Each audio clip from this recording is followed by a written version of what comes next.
Do you ever feel like you're backpedaling even though you're following the rules? You work long hours, tolerate your boss, you get an annual raise, and you try to save money and budget wherever you can. Clearly, you're working the known system for financial success, but something is very wrong. The rules are not working. The system has broken down. You're barely making ends meet, let alone getting ahead. And retirement? Forget it. You're living day by day. You want to build financial security and wealth, but it's just not happening. So where exactly has playing by the rules gotten you?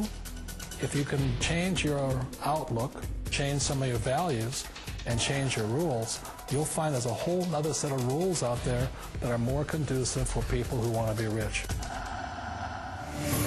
Financial expert, educator, successful investor, and best-selling author Robert Kiyosaky is about to give you the information you need to implement a realistic, achievable plan of building and growing wealth. Kiyosaky is the New York Times best-selling author of, among other books, Rich Dad, Poor Dad.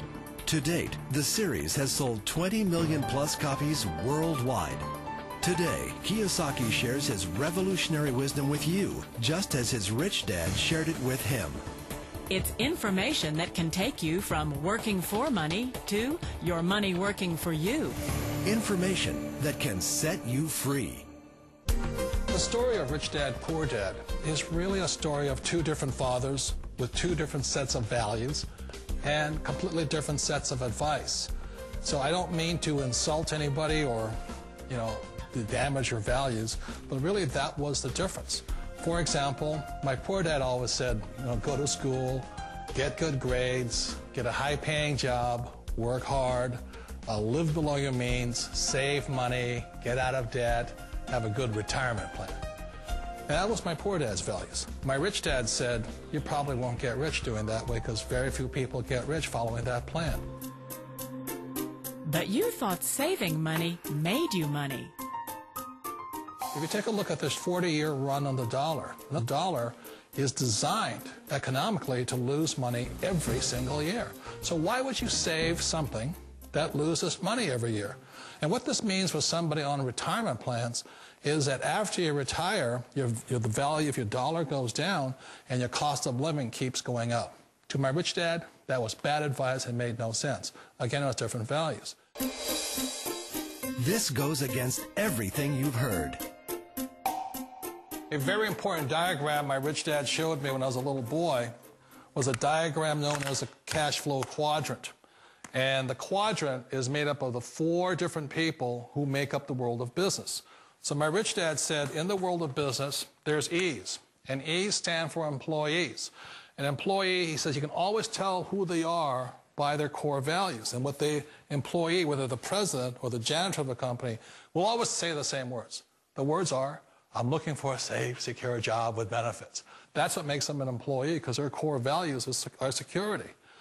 The other one of the 4 is the S, or the small business owner or the self-employed. And again, their core values will cause them to use the same words, which are, if you want it done right, do it by yourself. S means they're also solo. They're generally one-person act, or they operate by themselves. On the right side of the quadrant are the B's. And what Rich Dad said the B stood for was big business, or like Bill Gates. Forbes defines big business as 500 employees or more. And their words are different. They say, I'm looking for a good system, a good network, and the smartest people I know to help run my business. So they're unlike the S. They don't want to run the company by themselves. They want smart people to run their companies for them. And then the 4th of the quadrant is the I, and I stands for investor. These are people who have money work hard for them. These people are people who have people work hard for them. And these are the people that work hard for the rich here. So early on in my life, it was my poor dad who always said to me, Robert, go to school and get a high-paying job. And so my poor dad's core value was to be an employee. He wanted job security, promotions, a steady paycheck, and all this. And so it was my rich dad who said to me, he says, Robert, if you really want to be rich, learn to build businesses. It made more sense to him to work hard to build a business, something you owned and something you could pass on for generation to generation to your kids. Whereas my poor dad said, work hard, but my rich dad said, why would you work hard for something you'll never own and you can get fired from right away? Again, that was the difference in values. So my rich dad suggested I learn how to be a business owner and learn how to be an investor. And that's one of the big differences. On this side of the quadrant, these people here work for security. They work for money also. On this side over here, their key value that they want is they want freedom. They don't want to have to work at a job anymore. They don't want to have to work for the rest of their lives. So the beauty of building a business and learning how to invest is very simply that this is passive income. You work hard for a few years, but possibly for the rest of your life, income keeps flowing to you.